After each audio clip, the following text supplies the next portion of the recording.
Just grievously wounding those Colossus, but not killing them. You can never do, you can never do too little damage to Colossus, I think is Clamchop's idea. He doesn't want to kill them off now, he just wants to get them weakened so that at a later time he will be able to kill them off that much easier. Clamchop, I don't know, if he ever sees this replay, he'll probably be kicking himself just for how low those two Colossus were, and if they did die, just how big of a deal that is, and Clamchop will be going in, taking down these pawns that are supporting these gateways, and he's just expanding everywhere, as you can see. Depowering these warp gates, depowering the robotics facility, although no, the robotics will stay powered as these pylons are over here. And Clamchop will simply waltz out of the base. And MGHova with the strong blink stalker force moving forward. I'm not sure I like this. The Colossus aren't here. There's just a few Phoenixes and some Void Rays sitting along here. And now the masses of Mutalisks. How many Mutalisks is that? That would be 32 Mutalisks. That is a scary number. They're just ripping through anything. There are not enough blink stalkers here. No amount of blink micro will save him. No amount of Phoenixes aside from an equal number will do that. And the Zerglings are just also tearing these apart. And this is a bad position if you're MGHova. He can't take his next base. There's Zerglings here is denying his fourth base, and all of these Mutalisks go in and take out a lot of these Stalkers. And although the Zerglings will die, but we can see Clamchop, he's expanded everywhere. He's on 7 bases. He's got this one. He's got this one, which isn't doing anything, but it's just nice to have, I'd assume. And yeah, he's got all the money in the world.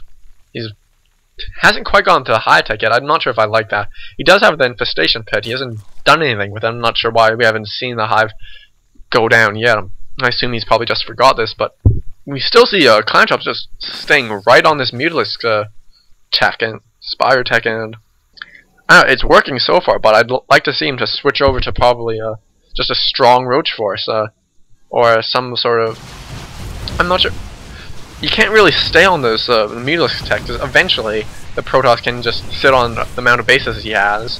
Although this will be difficult, as the entire probe line of the second base does go down. 3 Phoenixes come in, but will be killed off by these Corruptors.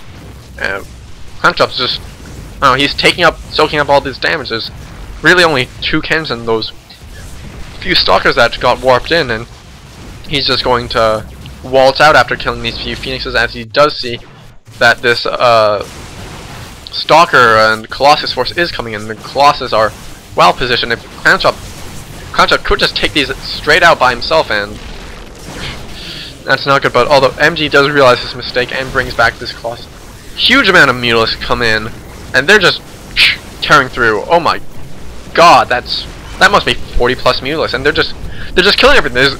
There's no amount of Stalkers that can really do this that MGHova has. So these 4 Colossus are taking up all the supply that he needs, or that need to be Stalkers and Sentries to actually take down these Mutalisks. So every single unit here is going to die. There's nothing to it. And Clamchop at this point, he's got 8,000 minerals bank, 1,000 gas. There's no way MG can come back from this.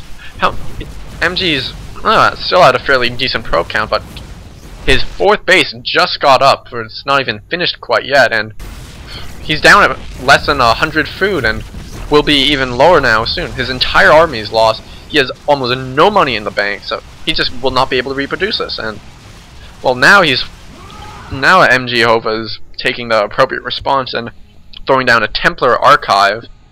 And in a million years, once the Templar come out, once they get enough energy, once the Storm finishes researching, then he will be able to fend off these Mutalisks. But for now, he's in a world of hurt, as his 4th expansion will go down, and we can see MGHova has no minerals left at his main. His natural is quite low, most patches at or below 500 minerals, and his 3rd is it's relatively good. It's a little bit better than the 3rd, although in another 3-4 minutes MGHova will be completely out of money, and 2 Dark Templar have been made, and looks like MGHova is going to try to do some retaliation damage, but it really won't be that effective. Clamchop can lose all of his drones and just instantly reproduce them and still be fine at this point. So, this is just a bad position for MGHova. He's losing his natural probe line all again, and looks like he will be able to fend this off. Corruptors take some damage, a few Neolists go down, but no real losses for Clamchop.